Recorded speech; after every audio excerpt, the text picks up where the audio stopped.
Let's hope we're going to be strong enough to continue with that. But from now on, every Thursday, I'm gonna try to answer some questions of the friends here, using that experience and wisdom that I received from the wonderful way of Rabbeinu Kadosh, Rabbi Nachman in Breslev, and Bezrat Hashem. We're going to start with questions here, and also in the future people can email us and ask us questions from every place in the world. Okay, so, Bezrat Hashem, who's first?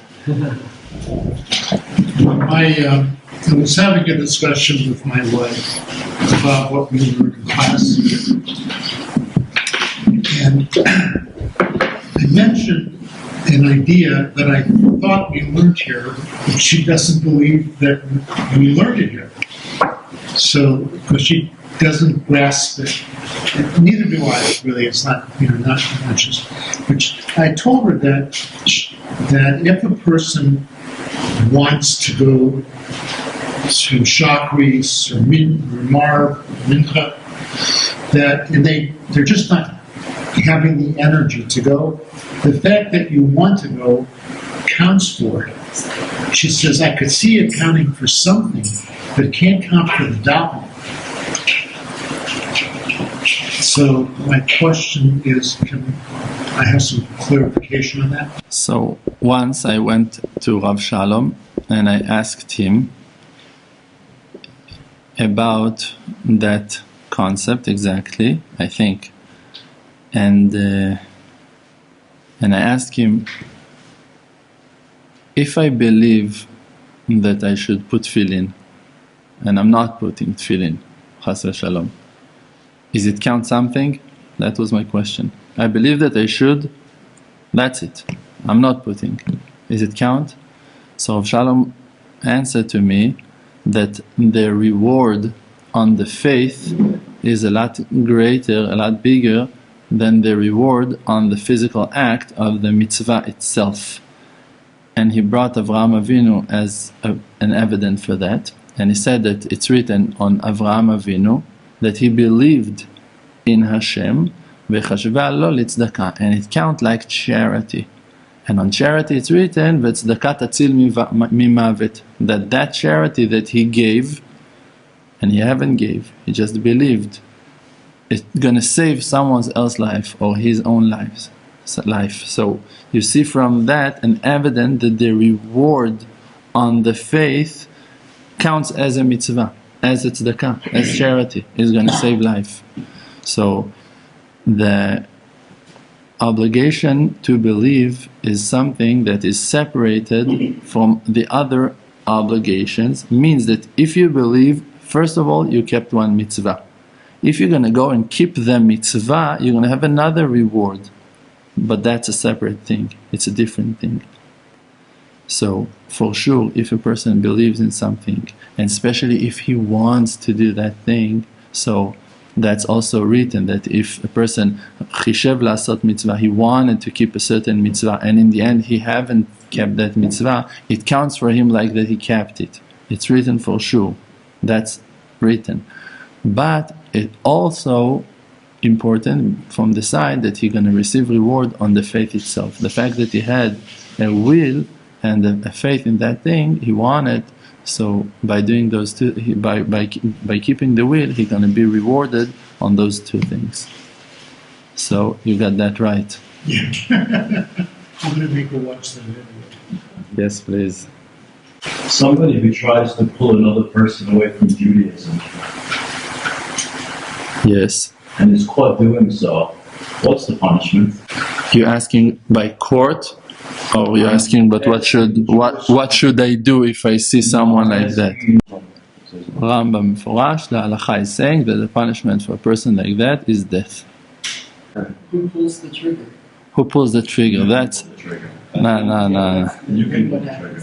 So la halacha, it's written that that's the halacha. When Pinchas ben Elazar went and done exactly an act like that, there was a situation over there that there was one person, Zimri, that he wanted to do something that's going to damage Am Yisrael in a very serious way. So Moshe Rabbeinu was standing, and he didn't say the halacha. No one said the halacha. And Pinchas ben Elazar, he realized that that's the halacha, that that's what that he's supposed to do, to go and to kill that person now. So he went and he done that. So it's written on that, halacha ve'en morin ken. That's the halacha, but you're not teaching that halacha. You're not telling someone, hey, you need to go and kill him. Go, do that, that's the halacha. No. If you came to that decision, to that understanding that now you need to go and to make that act of killing, execute that person because of something that he done, you need to take the full responsibility on yourself on that very serious act that you chose to make, and to do it by yourself. And no one gonna back you up on that. No one will never gonna back you up on that. Maybe Hashem will back you up on that. Maybe after you're in heaven, you're going to be rewarded on what that you've done. But people cannot take that decision for you. That's a very strong decision, and you need to be very, very responsible and wise to take that decision on yourself, to take a decision like that. We saw a lot of times in the generations that people made mistakes in those halachot and just killed people. And that's also something that happened a lot of times. So me myself, Rav Shalom said, there's a lot of mitzvot. There is a mitzvah to be cholek, to go against some people that are doing bad things. Rav Shalom said there's a lot of mitzvot, and I rather to keep others.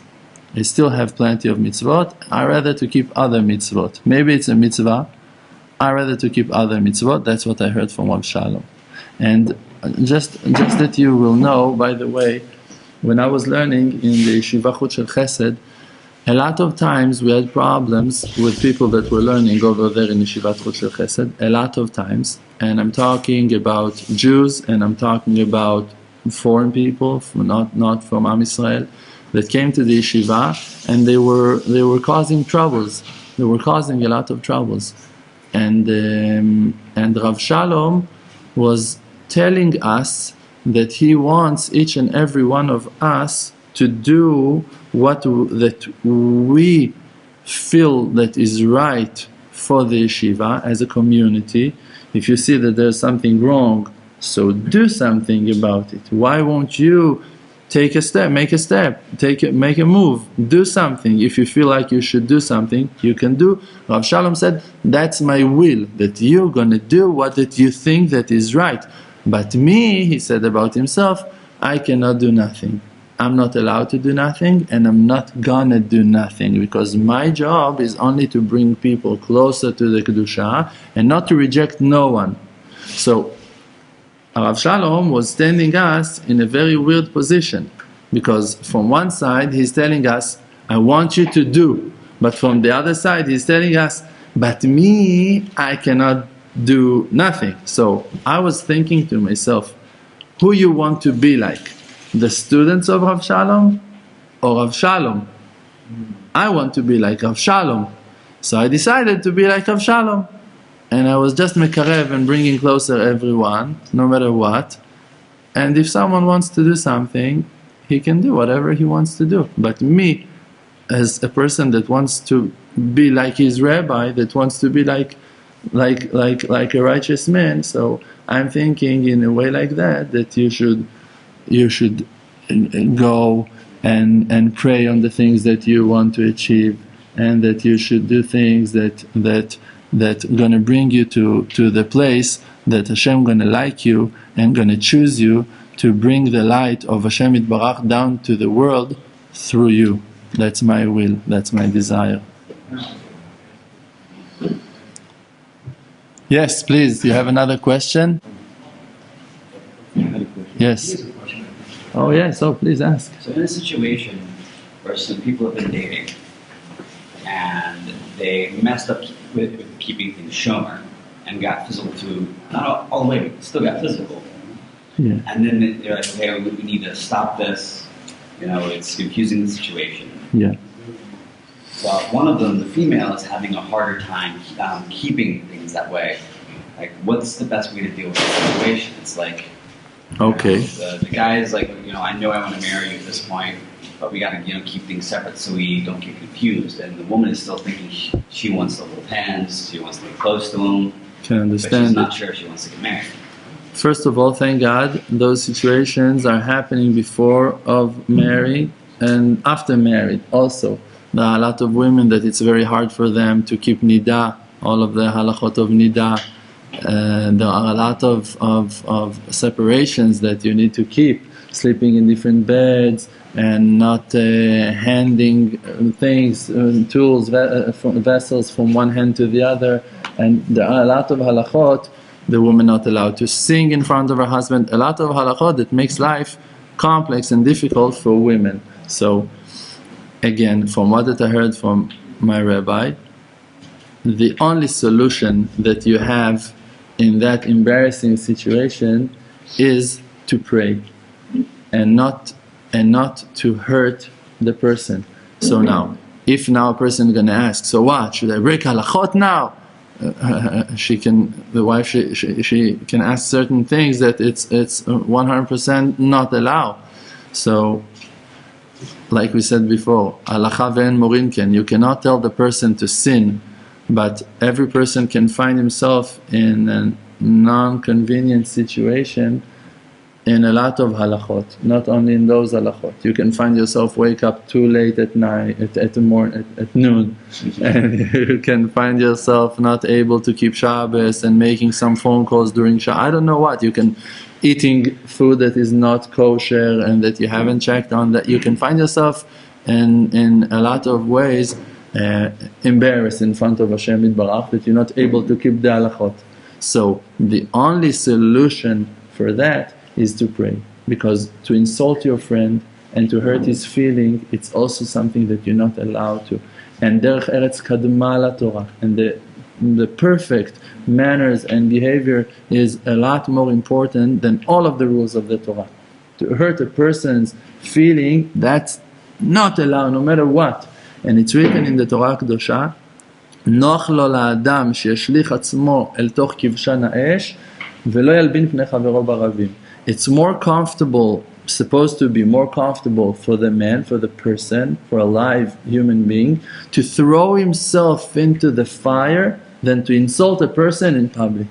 You should rather to die, to feel, no, kill me, kill me, kill me, and that I will not going to insult that person. If someone is even forcing you to say something that's going to embarrass, you need to rather die than to hurt that person. If so you're a human being. Nach lo la'adam. If not, you're not a human being. You're cruel, you're vicious, you're something else, you're an animal, you're a predator. If you're rather to insult, to hurt someone's feeling. So to insult, to hurt someone, never, never, forever, no matter what. Tamar was ready to die, Rachel Imen was ready to lose everything, all of the righteous people, rather to die than to hurt someone else's feeling. No matter what, I'm going to lose, I don't care, I don't mind. No matter what's going to be the punishment, no matter what's it's going to cause, I'm not hurting no one, I'm not for that, it's not my job, never, never. So, if you find yourself in an embarrassment situation that chas shalom you need to break halachot and you don't know what to do with yourself, there is only one thing to do, to scream to Hashem. To beg to Hashem, please don't put me in those situations anymore. Please let me know, give me the solution, how I'm going to solve those embarrassments always. Let me find the right advice, what I'm going to tell her, that she's going to be also strong, it's going to be also better for her. It's also embarrassing that she's so weak, that she needs so much love and support. And give me the spiritual power to support her. But meanwhile, never to insult, never to hurt a person for nothing in the world. Yes. I want to ask a question. I have a lot of friends who come from America. I have a lot of people who come to visit from overseas, and everybody comes here. They seem to love Israel. They feel connected to the Shekhinah, and there's something inside of them clicks. When you speak about moving here, everybody always brings up the issue of parnasa. It cracks. It clicks and then it cracks. Right. And so everybody always brings up the issue of parnasa. But we know that everybody says parnasa b'yad Hashem. We know the word mafteach. We know that the pay is also part of the 4 keys of Hashem. One of them is the parnasa. Yeah. But then when you come to Israel, it's not that easy to make money. So a lot of people here are struggling. And then you go to chutz la'aretz, especially like America and Europe, and I mean, you could make money doing anything there, and a lot of it. So what do you say to people like that? And what are we really supposed to believe in terms of that? And what is our level of hishtadlut? Like when it says Adam, when man entered this earth to work, is that physical labor, or is that working on your Emunah and your Bitachon? Like what exactly is, and what would you say to people like that who say, I would love to come here, but it's difficult. I have 5 kids, I have 7 kids, I have a great job, and what am I going to do here in Israel? Wonderful question, and very important for the use of people, because a lot of people are asking those questions like that you say. The truth is that verse that you mentioned, Adam la'amal yulad, is talking about an effort. You need to put an effort. So now the hishtadlut depends in your level, in the level of the person. If now you don't see no exit, no way except of going to work, means you don't have enough faith, you don't have enough confidence, you cannot find yourself going to the field and fighting and crying to Hashem and begging, or going even higher than that with bitachon, completely no fear, and going and you see money comes into your hands again and again and again. If you're not holding in one of those amazing 2 levels, you need to go to work. That's your amal, that's your hishtadlut, that's your effort that you should put for sure. What we're going to answer those people that have doubts? So you say that in the United States you have a lot more, or in Europe you have a lot more options to make money. From what that I heard, people are struggling big time also in the United States and in Europe. That's from my experience. Maybe you or your friends, I don't know, have more options over there, it might be. But still, I know that people are going through financial issues all over the world today. It's a supervision of Hashem. That's the way that Hashem leads the world today, that you can see bounty, but you need to achieve it. And so again, it depends in your level, spiritual level, how much you're close to Hashem. It's going to bring you to do efforts that are more inside of the Torah, more inside of the Kedusha. Me as a person, I'm suffering from that concept, not of not having money. Also, I have my strugglings, I have my fights on that also, but I'm suffering from that as a human being, from seeing a lot of avrechim and people that are suffering for years. And a lot of years when I was in Yeshivat Chut Shel Chesed and before and after, I was always trying to help everyone that I could with money. If it would be to give money and to donate and to help, and I bought tickets for people to Uman, and I paid rents for people, and I gave a lot of money for charity, for tzedakah. And I even told you that once, that one Pesach, I really wanted to help so many families, and I didn't have even money for myself, and I was praying so hard to Hashem to help me, and every money that I received for that Pesach, I divided it to 2. Even that amount itself wasn't enough for me. I was cutting it, I was cutting myself to half, and I gave that half to someone else. And in that year, I gave over, I think, something like 3,000 shekels, if I'm not wrong, to charity. And I had the same amount for myself that was perfectly enough for all of my needs for Pesach, and it was amazing Pesach. But the more and that time I went to rich people and friends of mine, asking them, can you help, can you do that? And everyone said, it's not simple. Everyone had their answers. And in the end of that Pesach, I gave more of all of those guys, and I didn't have for myself, only because I wanted. So when you want to help others, they will gonna, if you want, not if you say you want, if that's your heart, if that's your goal, if that's your intention, you're gonna make it. Because your will gonna bring you to that place that you're gonna be able, because why you're not giving, why it's hard to the person to give? Because he's afraid. So the fear is stronger than the will. What you want more? To give or confidence or to listen to the voice of the fears? When you come to that point that you couldn't care less about what's going to happen with you, and you're just afraid that that guy will not going to make it, that he's going to be kicked out from his place, that they won't have food for their children. If that is stronger for you, and you're going to make the act of cutting your parnasa and giving to someone else, in that moment you're going to, in heaven you've been declared as one of the most richest people in the world, even that you cannot see it yet. And you will never gonna lack of nothing. That's bitachon, that confident. I know what Hashem wants, I'm gonna do it no matter what. So here now, in the Emunah Center, that's what we're doing as one of the projects of the Emunah projects. It's to help people to make parnasa. And this is exactly what we're doing here. That people are coming here to the center and they're working with us, and we have more than 5 people working here now in the center with me. And all of us are working. Our salaries are not even close to be huge, but we're managing. And by working here, we're opening the potential, the option for more people to join us, to work with us. Sometimes it won't be the most perfect job in the beginning that you wish to have. You know, we don't need a lawyer. We don't need a doctor. We need people to run for us. We need people to put effort. We need people to give a hand, no matter what you need to do. A good soldier, if his commander tells him, go, clean the toilet, he doesn't question. He wants to work. He wants to fulfill his obligation. So he go and work. So we already opened that opportunity for people. And more than that, just that you're going to know, we opened the opportunity for people to work with us from Europe and United States, from outside of Eretz Israel, and by doing that, we're going to build a bridge for them to cross the distance and to come to Eretz Israel.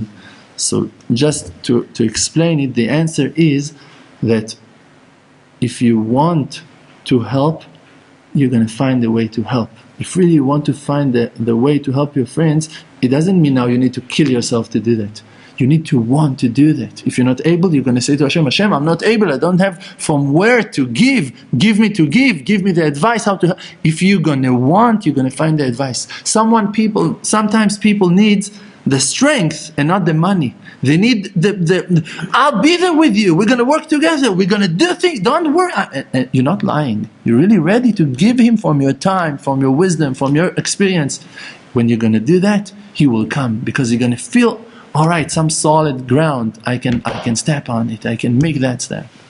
You think Hashem wants all the Jewish people to be in Israel? Is that Say it himself? First of all, Hashem said it.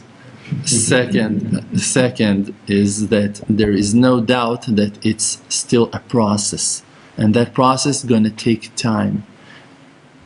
There are righteous people that warned Am Yisrael not to hold themselves back from that, because I'm not, chas shalom, telling that bad things going to happen, because my faith is not like that. I do believe that only kindness is going to grow and develop and expand in the world from now and on, and the Geulah and redemption going to be with mercy, berachamim. I don't have a doubt about it. I don't have a doubt about it.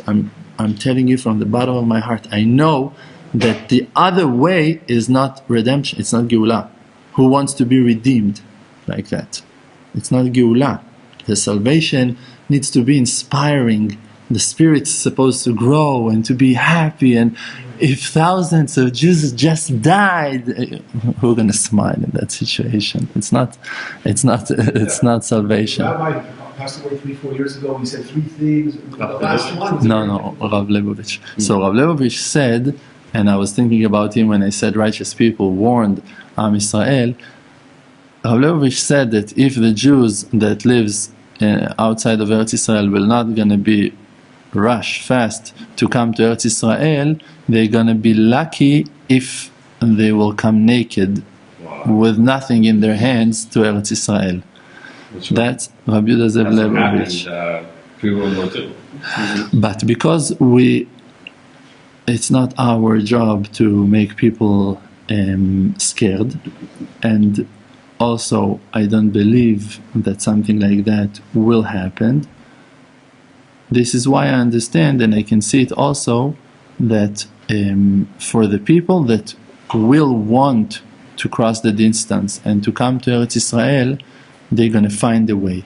People that will not want to come to Eretz Israel, they're going to find themselves in darkness. If they don't want to come, if they don't have the will. I believe that every person that will want to come, even if he doesn't know how to and is terrified to make a step, Hashem going to open a path for him that's going to be solid enough and confident enough for him to make it. But the people that will choose not to join Am Yisrael, even in the will, even in the support, even in no other way like that, they will find themselves in a very embarrassing situation. So I know that one of the things Hashem says that why He loves the Jewish people is because we follow Him into the desert. And I think so I think also sometimes, look, especially for a lot of Americans, like Israel, in a certain sense, it's a desert. There's a lot of comforts we leave behind. We don't always speak the language and, certain things. But, I think that's part of also Emunah means maybe stepping out of what makes logical sense to you and into something that makes, Hashem said, do it, so I'm going to do it anyway, even though maybe I don't always understand it. I got to just put my faith, it's going to be okay. Right. That's by all of the opinions, the reward that the person receives and finds in his life, that it means the spiritual development that he's got in his life depends in his effort and in his mesirut nefesh, tifum tzara agra, how much he's sacrificing from his comfort, from his taking off from lust and desires and listening to your fears and on. According to that, the reward is going to come. So there's no doubt that requires a big mesirut nefesh. Myself, I don't think that in Eretz Israel it's less comfortable. I've been in the US. I never lived in the US, and people are saying that it's a lot more comfort. That even poor people are living in big houses and stuff. Okay, I hear that. Maybe not. Maybe not in the city neighborhoods, but still, there's a lot of space over there. But still, I'm thinking that the reason that people are not crossing the distance and making that move is not because of lack of nochut, comfort. It's more because of fear, because they're afraid. Not because we're not going to take my cushion with me. I'm not going to take my huge screen TV. And I don't think that it's that. I think they're afraid what's going to happen. If really you're going to tell them, all right, you do live in 6 rooms, and I can make it 4 rooms for you. If he would know for sure that he's going down from 6 to 4, he's going to take it. If you're going to know that he's got those 4 for sure. But if also those 4 are shaky, so he's not moving nowhere. So I think the fear is causing that, so we need to work on that. And always, if you're afraid, so pray. If you don't know what to do, so ask. But at least want. We talked about it yesterday, about the embarrassment before of doing tshuva. First of all, you need to be embarrassed. And if not, you cannot do tshuva. The tshuva is an act of confession, of prayers. You say, Hashem, please listen, I'm sorry, help me. That's the act, that's the physical mitzvah. But the shame that you're going to feel, regret, is required before. If you don't regret and you just go to Hashem and you say, listen, Hashem, I sinned, I'm sorry, and you don't feel no shame, it doesn't count nothing. So, first of all, the will. You need to have a heart. And now with that will, you're not able to move yet, it's okay. It still counts. It's still, you have something in your hand. And with that, Hashem going to provide you the wisdom and the tools to accomplish your goal. I have a question. What do you say to First of all, I'm Chaim Mizrahi from Los Angeles, California. What do you say to all the Jews around the world? They get into relationships with non-Jews. I'm talking about men and women. And then their partners convert, but we know they're converting for them, which we've also seen in the Jewish history, like King Solomon and stuff like that. But what do you say about those people that were non-Jews that are converting into becoming Jewish? Is that authentic? Is that like a fake it till you make it type of thing? Or does that 100% pass? Like, what do you say about that? So that's a gray, very gray. It's 70+% in America. It's a very gray. It's a very gray area because it's very hard to tell. Why? Because the results of that kind of conversion depends in the real will of the person that converted. He can be seems Jewish. He can have the papers, everything, the signatures, everything from Badat Tzedach Haredi that he's a Jew, and he's not. He's not in his soul. He never received the Jewish soul from Hashem Yitbarach. And the judges in court going to be punished on that Giyur and in the future. Everything can be very, very problematic, very, very messy. But the answer, if it was a conversion, and it wasn't, no one can say. Huge righteous people with divine spirit can say she is Jewish, he's not Jewish, or whatever. But us as people, we cannot say. And this is why it's very hard to say if it's okay or not okay. So, for the answer, what should I do? Now the person finds himself that he is already inside of a relationship, and that woman, she wants to convert, what he should do. So the main thing is to work on the spiritual aspect of it. Means that you need to sit with your partner and to talk to him about God. You need to become to be Jewish, both of you, also you as a Jew. You need to do tshuva. You need to come back. Okay, like we said before, you found yourself now involved with a non-Jew. You don't know what to do. That's your situation. The only solution is to scream. The only solution is to scream to Hashem. If really in the end you will not going to progress in your spiritual development and you will not going to keep a Jewish, holy, kosher house, you haven't achieved your goal. You will never gonna have the blessing of a Jewish house. Hashem will never gonna reveal Himself in the way that He reveals Himself in Jewish holy houses. So the answer is to try to get closer to Hashem, really with faith, and to try to talk to Hashem about it, and to pray for the truth to reveal itself. Now, the result of that act gonna be so amazing that if your partner is really about to convert, so Hashem going to help you with him and He's going to join. But if really he's from the other side and he's not, Hashem going to kick him out from your house because of your spiritual development, and you're going to be the most happiest person in the world because you're going to develop and you're going to see in your eyes that Hashem saved you from that other side partner.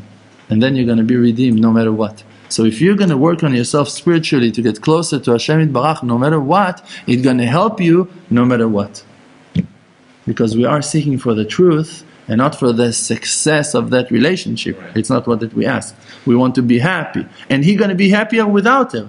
Because even if that now that he thinks that she is the most perfect partner for him and she's amazing and nice and also, by the way, rich and beautiful, yes, so it's all great, but you don't know how she can mess up your life in 5 years from now. You don't know where she can drag you, you don't know where she can take you. So okay, now you want to be happy. If you're going to get closer to Hashem with faith, you're going to find your happiness. And then you're going to see that all of the things that you assumed that are providing you happiness and satisfaction were only nonsense and imaginations. Good question. Okay, Orthodox family, the children were brought up in the proper atmosphere.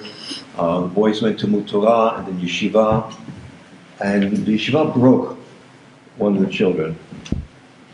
They broke him by, for some whatever reason they had, balei machloket, separated the child from the family. by saying their traditions are not right, and they're this and that and another, and just turn them to another type of tradition, like altogether. And like a flower that you put on the ground, it wilts. This boy went secular, very secular. Today, instead of a long peyot and big kippah and being very spiritual and also strictly halacha, is in shorts, tank tops, no peyot, fluffy hair, smokes, drinks, has an earring, going out with a girlfriend, and they want to go to France for a few weeks together. And if that's not bad enough, it's a heartbreak already. You know, his mother was crying to the father, and the father doesn't know that. He's crying himself in secret, so the mother doesn't see him crying. The other day, this boy came to get someone to sing before they go off to France, and he showed the little brother, 14-year-old brother, pictures in his iPhone of his girlfriend, 3/4 naked, you know, just with like a bikini. And tells her how they're going together, and he doesn't keep Shabbat with them. So it's a purposeful influence against, on top of everything else. Now, I know Rav Shalom says that even if a boy is not right, he can be a bad influence. Don't throw him out of the house because you never know if it might get worse. But the Rabbanit said, no way. Somebody can be a bad influence, toss him out. So what? Abraham and Yitzchak and Ishmael. Yeah. So in situations like that, what? Not easy. No, not easy. That's for sure. The parents do it, but it would very hard. From what that I understand, it's again coming to that place that we don't know what to do, and that the halakha is not telling a straight answer immediately on the spot what you should do. And even if you were going to ask a rabbi that's going to answer to you like that, if you're going to go and ask someone else, he's going to answer to you exactly the opposite answer. So even though that they both quote holy sources in the halakha, you still don't really know what to do with yourself and which way to choose. Again and again and again. The answer is always just to pray. For sure that you can find yourself in situations that you have to make a certain act. But before you act, you have to have enough prayers that you're going to be able to feel sure with yourself that Hashem is helping you with what that you're choosing. And even if you choose something that you don't feel complete with it, that you not feel 100% happy doing, if you know that you pray on that thing a lot, as much as you could, and you were investing prayers and you're putting hours and you were praying and asking and begging, now after you took that decision, even if you don't like it, you can be sure that Hashem Yitbarach is with you, even on choosing something that is wrong. Look at Moshe Rabbeinu. Moshe Rabbeinu chose to take the holy tablets that had been handmade and written by Hashem Yitbarach himself, and to break them to the ground, to throw them and break them down to the ground. And he never was commanded on doing something weird like that. But because that he knew that he is aimed to Hashem Yitbarach, and it doesn't have no foreign will to do something else and to achieve different things in his life except of really keeping the will of Hashem Yitbarach, so he knew for sure that Hashem's will is that he's going to break it, that he's going to do a weird act, that he's going to do something very wrong that no one's allowed to do, that you're not allowed to even think about doing. And after the act, you see that Hashem Yitbarach came to him and told him, Yashar kochacha sheshibarta. He was praising him on his wisdom that he had, that he got it right to break the holy tablet. So if you have that you know that your will is only to serve, is only to nullify yourself to Hashem, to commit yourself to Hashem, or at least that you put all of the effort that you can put, that you're trying the most that you can, and you know that about yourself, so you can be sure that no matter what you're going to decide, it's going to be the right thing, and Hashem going to be there with you. I have a question. Yes. Sometimes I find myself, maybe my life gets a little overwhelming for me. New experiences and certain pressures that I never thought I would have. They weigh down on me. I see things that don't always make sense to me. And I sometimes get angry at Hashem. My emotions get the best of me. I say, Hashem, I don't know what's going on. I don't know what you want from me. But I get very angry. Then I calm down and say, listen, Hashem, I'm sorry. I know it's all for the good, but I was in the moment and this and that. Now, is that not okay to do? Or is that okay to do because I'm coming to Hashem from a place of truth, even though it may be anger and frustration, but I'm bringing Him and saying, I don't know what you want, like, why are you doing this? But, then I get all worked up and fine, and then I calm down and I apologize. I'm sorry, my emotions got the best of me, but it's very real in a certain sense, but maybe it's disrespectful in a certain sense because I should just, it's difficult sometimes to just walk blind and say, yes, it was amazing and great. Sometimes you gotta just, you just wanna just let it out. I let it out to Hashem. But maybe not always in the nicest, most respectful way. Is that good, not good? So, first of all, by asking the question, you reveal your inner will. You reveal the fact that you don't like the fact that you're talking in a inappropriate way. That's how you say? Inappropriate way. You don't like it. So that's actually the thing that reveals to me now the understanding that when you were talking to Hashem Yitbarach, you were talking out of your sorrow, and on that it's written that a man that speaks out of his sorrow is not being judged on that at all. And we know that Rabbeinu said that how a person gonna know that his hitbodedut, his prayer was successful, if he was talking to Hashem Yitbarach like you talk to your best friend. How you talk to your best friend? Straight from the heart. That's how you talk to your best friend. So actually, Hashem Yitbarach Himself, He wants us to talk to Him face to face. No tricks, we do need to respect Him. We do need to honor Him. And you do. And you do the best that you can. And if in the end you feel like you haven't honored Him enough, and you apologize on that, and you do tshuva and regret on that, that's a big honor to Hashem Yitbarach. That's how you respect Him, by telling Him, I hope I was not disrespecting you. So it's a wonderful thing. Also, I was present in a situation that a student of mine came to Rav Shalom and told him that he was screaming at Hashem Yitbarach, and he was very angry and he was complaining on his situation. He had some big emotional stress and he was screaming at Hashem Yitbarach, and Rav Shalom told him that was your real point of hitbodedut of that day. You were talking from your heart. That's the point of truth that you had. It's not like it's a shita, it's a way of life to scream at Hashem Yitbarach on a daily basis, chas v'shalom. We're never doing that. But if chas v'shalom a person finds himself in such horrible stress and he's screaming to Hashem Yitbarach, what's going on?